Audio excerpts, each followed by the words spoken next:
আসসালামু আলাইকুম সুপ্রিয় শিক্ষার্থী ভাই বোনেরা, কেমন আছো তোমরা? আশা করি তোমরা অনেক ভালো আছো। শিক্ষার্থী ভাই বোনেরা, আজকে আমি তোমাদের সাথে তোমাদের নাউন সিরিজের খুবই গুরুত্বপূর্ণ একটা টপিক, সেটা হচ্ছে প্রপার নাউন নিয়ে বিস্তারিত আলোচনা করব। তো প্রপার নাউন নিয়ে বিস্তারিত আলোচনা করার পূর্বে আমি তোমাদেরকে একটা কথা বলে রাখি যে তোমরা সুন্দর করে ক্লাসটা নোট তৈরি করবে। তোমরা সুন্দর করে খাতায় লিখে লিখে নোট তৈরি করবে এবং পাশাপাশি আমরা যে বইটা ফলো করে এই ক্লাসটা নিব সেই বইটা হচ্ছে ড্রিম ইংলিশ গ্রামার। তোমরা আমাদের পাশে বইয়ের চিত্রটা দেখতে পাচ্ছ। তোমরা ড্রিম ইংলিশ গ্রামার বইটা অবশ্যই কালেক্ট করবে। এই বইয়ের আলোকেই কিন্তু আমরা ক্লাসগুলো নিয়ে থাকবো। তোমরা এই বই থেকে আমরা বিস্তারিত আলোচনা করব। সো তোমাদের কাছে যদি এই বইটা থাকে এবং পাশাপাশি যদি তোমাদের কাছে হচ্ছে তোমার ক্লাস নোটটা থাকে, তো আর কোনো টিচারের হেল্পলাইন হেল্প তোমাদের দরকার হবে না। কারণ বইটার মধ্যে বিস্তারিত বেসিক আলোচনা করার পাশাপাশি আমরা কিন্তু তোমাদের বিগত সালের চাকরির পরীক্ষা বলো আর বিভিন্ন ইউনিভার্সিটি অ্যাডমিশন বলো, এগুলোর কিন্তু সালের কোশ্চেনগুলো যুক্ত করে দিয়েছি। তো আমরা ধাপে ধাপে এই বিষয়গুলো নিয়ে বিস্তারিত আলোচনা করব। তো চলো কথা না বাড়িয়ে আমরা ক্লাসটা শুরু করি, আর তোমরা সুন্দর করে বইটা ওপেন করে ফেলো। তো প্রপার নাউন নিয়ে এখন আলোচনা করব। তো দেখো প্রপার নাউন বিষয়টা কি? প্রপার নাউন, তো দেখো যে নাউন দ্বারা সুনির্দিষ্ট কোনো ব্যক্তি, বস্তু, স্থান, মাস, দিন ইত্যাদির নাম বোঝায় তাকে প্রপার নাউন বলে। এখানে যে ব্যাপারটা আমাদের খুব সুন্দরভাবে বুঝতে হবে সেটা হচ্ছে সুনির্দিষ্ট করে বোঝাচ্ছে। ভালো করে দেখো কি করে বোঝাচ্ছে বলো? সুনির্দিষ্ট, একদম স্পেসিফিক করে এক্স্যাক্ট পজিশনে গিয়ে বোঝাবে। যেমন আমি যদি বলি ঢাকা বাংলাদেশের রাজধানী, ঢাকা বলতে আমরা পৃথিবী থেকে অনেকগুলো শহরকে বোঝাই না, একটা নির্দিষ্ট শহরকে বোঝাই, একটা সুনির্দিষ্ট শহরকে বোঝাচ্ছি। আমি যদি আবারও বলি বাংলাদেশ ইজ আওয়ার মাদারল্যান্ড, অর্থাৎ বাংলাদেশ আমাদের মাতৃভূমি, তো বাংলাদেশ বলতে আমি পৃথিবী থেকে অনেকগুলো বাংলাদেশ আছে না, যে কোনো একটা সুনির্দিষ্ট বাংলাদেশকে বোঝানো হচ্ছে। আমি যদি আবারও বলি যে Saturday is the first day of week, শনিবার হচ্ছে সপ্তাহের একটা দিন, তো আমি প্রথম দিন। তো আমি যদি বলি শনিবার বলতে বোঝাতে আমি কি সপ্তাহে 7 দিনকে বোঝাচ্ছি না যে কোনো একটা স্পেসিফিক বিষয়কে বোঝাচ্ছি, যে কোনো একটা সুনির্দিষ্ট বিষয়কে বোঝাচ্ছি। তো এইরকম আমি বাংলাদেশ, ঢাকা, শনিবার বা যে কোনো একটা বইয়ের নাম যেমন কুরআন, বাইবেল, এরকম আমি যদি বইয়ের কথা বলি আমরা সুনির্দিষ্ট কোনো কিছুকে একটা বোঝাচ্ছি। এই সুনির্দিষ্ট করে যেটা আমরা বুঝাবো সেটাকে আমরা প্রপার নাউন বলবো। তাহলে আবারও দেখো, যে নাউন দ্বারা সুনির্দিষ্ট কোনো ব্যক্তি, বস্তু, স্থান, মাস, দিন ইত্যাদির নাম বোঝায় তাকে প্রপার নাউন বলে। আশা করি ব্যাপারটা বুঝতে পারছো। প্রপার নাউন বলতে প্রপার, একদম এক্স্যাক্ট স্পেসিফিকভাবে বুঝাবে, সেটাকে আমরা প্রপার নাউন বলবো। তো ইংলিশটা যদি একটু দেখি সুন্দরভাবে দেখো, the name of one particular, এই পার্টিকুলার কথাটা দেখে খেয়াল রাখবে, the name of one particular person, place or thing is called proper noun. তো আমরা যদি সুনির্দিষ্ট, পার্টিকুলার বা স্পেসিফিক একটা ব্যক্তি, বস্তু, স্থান ইত্যাদির নাম বুঝায় তাকে আমরা প্রপার নাউন বলবো। আমি যদি একটা উদাহরণ দিয়ে বিষয়টা তো বললামই, তারপর একটু দেখো জিনিসটা আরো ক্লিয়ার হবে। তা আমি যদি বলি Dhaka is a big city,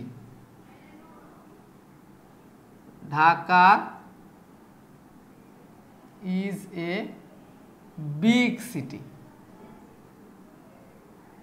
তো এই কথাটা যদি তুমি একটু দেখো, আমি আন্ডারলাইন করলাম ঢাকার নিচে, তাহলে তুমি আমাকে বলো তো ঢাকাটা কোন নাউন হবে? ঢাকাটা সুনির্দিষ্ট করে একটা জায়গাকে বোঝাচ্ছে না, সেজন্য ঢাকাটা হবে আমাদের প্রপার নাউন, এক সুনির্দিষ্ট করে বোঝাচ্ছে। আবার যদি বলি বাংলাদেশ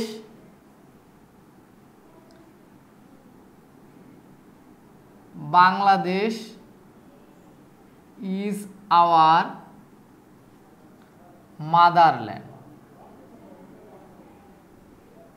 বাংলাদেশ আমাদের মাতৃভূমি, তাহলে তুমি আমাকে বলো তো এই বাংলাদেশ শব্দটা এখন কি? তোমরা মনে হয় বুঝতে পারছো, সুনির্দিষ্ট একটা জায়গার নাম বুঝাচ্ছি, সেই জন্য এটা হবে আমাদের proper noun.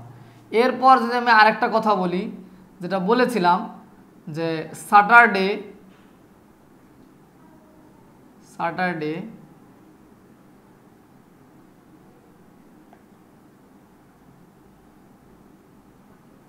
Day is the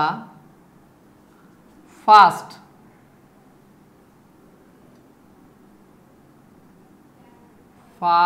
day of week.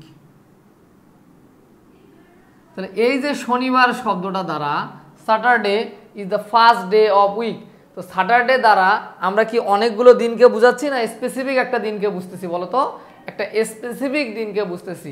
তো যার কারণে স্যাটারডে বা শনিবারটা হচ্ছে আমাদের প্রপার নাউন।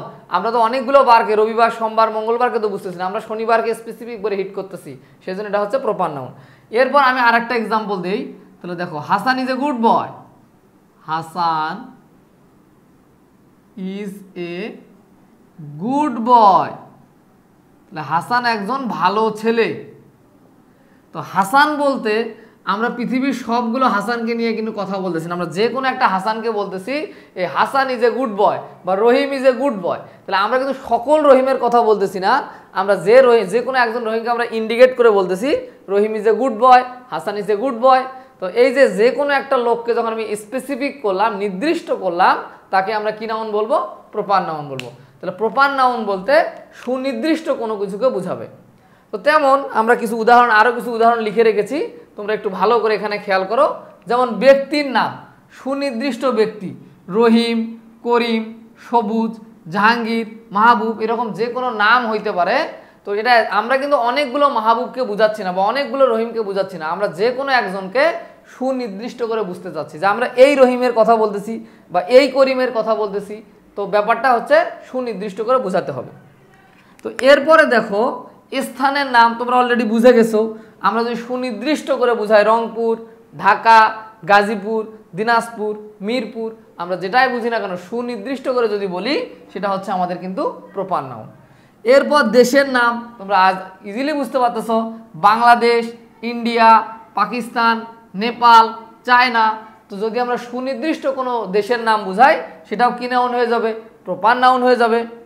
আমরা যদি দিনের নাম বুঝাই, যে আমরা যদি বলি Saturday, Sunday, Monday, Tuesday, Wednesday, Thursday, Friday, আমরা যে কোনো নামকে যদি বলি, আমরা সপ্তাহে যে কোনো একটা নামকে আমরা যদি বলি স্যাটারডে, সানডে, এগুলো কি প্রত্যেকটা আলাদা আলাদা কিন্তু আমাদের প্রপার নাউন হয়ে যাবে। তেমনিভাবে মাসের নাম দেখো তো, জানুয়ারি, ফেব্রুয়ারি, মার্চ, এপ্রিল, মে। তো দেখা যাচ্ছে যে এই নামগুলো প্রত্যেকটা কিন্তু এক একটা কি প্রপার নাউন বা সুনির্দিষ্ট নাম। তাহলে প্রপার নাউন বলতে আমরা কি বুঝতেছি? সুনির্দিষ্ট, পার্টিকুলার, এক্স্যাক্ট, স্পেসিফিক, একদম সুনির্দিষ্ট করে যদি কোনো কিছুর নাম বোঝায়, তাকে আমরা বলবো প্রপার নাউন। তো আশা করি তোমরা প্রপার নাউন সম্পর্কে একটা বেসিক আইডিয়া পেয়েছো। এখন আমরা তোমাদের সাথে প্রপার নাউনের ব্যবহার নিয়ে বিস্তারিত আলোচনা করব। তো প্রপার নাউনের ব্যবহারের ক্ষেত্রে তো প্রথম যেটা রুল, সেটা হচ্ছে 1 নাম্বার রুল। দেখো যে প্রপার নাউনের প্রথম অক্ষর সর্বদা ক্যাপিটাল লেটার হয়। তাহলে প্রপার নাউনের প্রথম অক্ষরটা সর্বদাই কি হবে? ক্যাপিটাল লেটার হবে। যেমন আমরা যদি এভাবে লিখি, ইনকারেক্ট এবং কারেক্ট, এভাবে চিন্তা করব। আমাদের পরীক্ষাতে কিন্তু কারেকশন আসে, তাই না? তো কারেকশন আমরা যেন বুঝতে পারি, ইনকারেক্টে আমি যেভাবে লেখা থাকে যে DHAK, Dhaka is a big city. তো এই ঢাকার নিচে আন্ডারলাইন করলে এটা কিন্তু ইনকারেক্ট হবে। কেন ইনকারেক্ট হবে বলো তো? কারণ এটা ঢাকাটা কি হবে আমাদের? ঢাকাটা আমাদের কিন্তু স্মল লেটার দিয়ে শুরু হয়েছে। এটা কি করতে হবে? এটা আমাদের ক্যাপিটাল লেটার দিয়ে লিখতে হবে। তাহলে এটা কারেক্ট কি হবে বলো তো? কারেক্ট কি হবে? তাহলে এইভাবে লিখবো, Dhaka is a big city. Big city বলবো। এবার কিন্তু আমাদের এটা সঠিক হয়েছে, কারণ প্রপার নাউনের প্রথম অক্ষর সর্বদাই কি হবে বলো তো? ক্যাপিটাল লেটার দিয়ে শুরু হবে। তো প্রপার নাউনের প্লুরাল ফর্ম হয় না, ব্যাপারটা একটু মাথায় রাখবা যে প্রপার নাউনের, দেখো তো কি বলা আছে, প্রপার নাউনের প্লুরাল ফর্ম হয় না। তাহলে আমরা যদি ইনকারেক্ট হিসেবে দেখি, ইনকারেক্ট হিসেবে দেখি,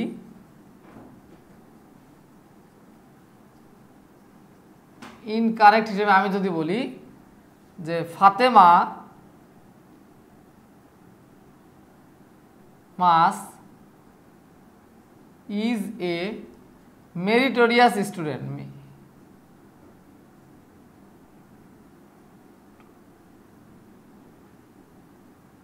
Fatema is a meritorious student. তাহলে এই যে দেখো এখানে ফাতেমাস, আমরা এখানে বলতেছি অনেকগুলো ফাতেমাকে নিয়ে প্রপার নাউন কাজ করতে পারে না, তাহলে এর কারেক্ট কি হবে বলো তো? কারেক্ট, তাহলে এটা প্লুরাল ফর্ম হবে না বা বহু বচন হবে না, তখন আমাদের বলতে হবে Fatema, Fatema is a meritorious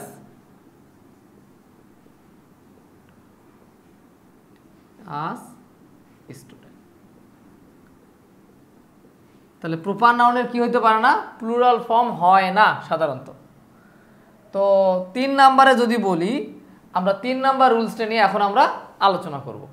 তো 3 নাম্বার রুলে দেখো কি বলা আছে, আধুনিক কালে প্রপার নাউন যদি ইমেইল অ্যাড্রেসে ব্যবহৃত হয় তাহা স্মল লেটার দিয়ে লিখতে হয়। তাহলে ব্যাপারটা কি, আমরা যে আধুনিক কালে প্রপার নাউন যদি ইমেইল অ্যাড্রেসে ব্যবহার করি তো সবগুলো অক্ষরকে কি স্মল লেটার দিয়ে কিন্তু লিখতে হয়। তো দেখো আমি একটা উদাহরণ লিখেছি এখানে, দেখো রেজাউল করিম ui@gmail.com। তো যেখানে আরটা ক্যাপিটাল লেটার, কেটা ক্যাপিটাল লেটার দিয়েছিলাম, ডাব্লুটাও ক্যাপিটাল লেটার দিয়েছিলাম, তাহলে এটা কিন্তু লেখা যাবে না।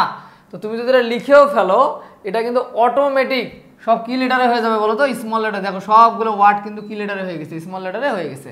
তাহলে আধুনিক কালে তুমি যদিও প্রপার নাউন ব্যবহার করো, যেমন রেজাউল একটা মানুষের নাম, তাই না? এটা আমার নাম, আমার একটা email ID Rezaul Karim ui@gmail.com।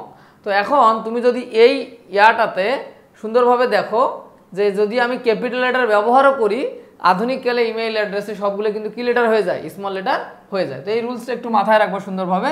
তো এরপরে দেখো কি বলা আছে, 4র্থ নম্বর রুলস, সেটা হচ্ছে প্রপার নাউন এর সাধারণত প্রপার নাউনের আগে হবে, এখানে একটা কথা মিসিং হয়ে গেছে, দেখো প্রপার নাউনের আগে আগে আগে কথাটা চলে আসবে। প্রপার নাউনের আগে সাধারণত আর্টিকেল বসে না। তো এখন একটু ভালো করে খেয়াল করো, দা জাহাঙ্গীর কাম শেয়ার, আমরা এখানে লিখে দিয়েছি ইনকারেক্ট। দেখো জাহাঙ্গীর আগে কিন্তু দা বসিয়েছি, দা জাহাঙ্গীর কাম হেয়ার, জাহাঙ্গীর কিন্তু একটা প্রপার নাউন, তো তার আগে দা বসিয়েছি, কিন্তু দা কিন্তু হবে না, এটা হবে কি জাহাঙ্গীর কাম শেয়ার। বুঝতো? তো প্রপার নাউনের আগে সাধারণত কি বসে না? প্রপার নাউনের আগে সাধারণত আর্টিকেল বসে না, তবে স্পেশাল কেজে দি ব্যবহৃত হয়। কখন দি ব্যবহৃত হয় দেখো, তো প্রপার নাউন দ্বারা অদ্বিতীয় কোনো কিছু বুঝাতে, অদ্বিতীয় কোনো কিছু বুঝাতে বা বিখ্যাত কোনো কিছু বুঝাতে, এই কথাটা মাথায় রাখবা। প্রপার নাউন দ্বারা অদ্বিতীয় কোনো কিছু বুঝাতে বা নদী, সাগর, মহাসাগর, সংবাদপত্র, জাহাজ, এটা হবে জাহাজ, হ্যাঁ জাহাজ, বিখ্যাত অট্টালিকা, পর্বতমালা, দ্বীপপুঞ্জ, ধর্মগ্রন্থ ইত্যাদির পূর্বে দি ব্যবহৃত হয়, দি ব্যবহৃত হয়। তাহলে প্রপার নাউনের আগে সাধারণত আর্টিকেল বসে না। The Jahangir came there, Jahangir came there, he lives in the Dhaka, তাহলে ইন দা ঢাকা হবে না, হি লিভস ইন ঢাকা হবে, এরকম আর কি বিষয়গুলা, যেটা তোমরা আমাদের বইগুলোতে আরো সুন্দরভাবে উদাহরণগুলো পাবা। তোমরা অবশ্যই আমাদের বইটা কালেক্ট করবা।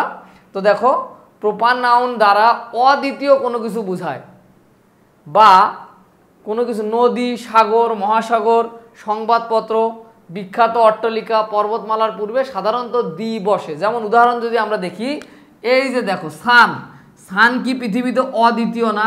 একটাই না নর্মালি, সেজন্য তার আগে দা বসে। The sun rises in the east, সূর্য পূর্ব দিক থেকে কি হয়? উদিত হয়।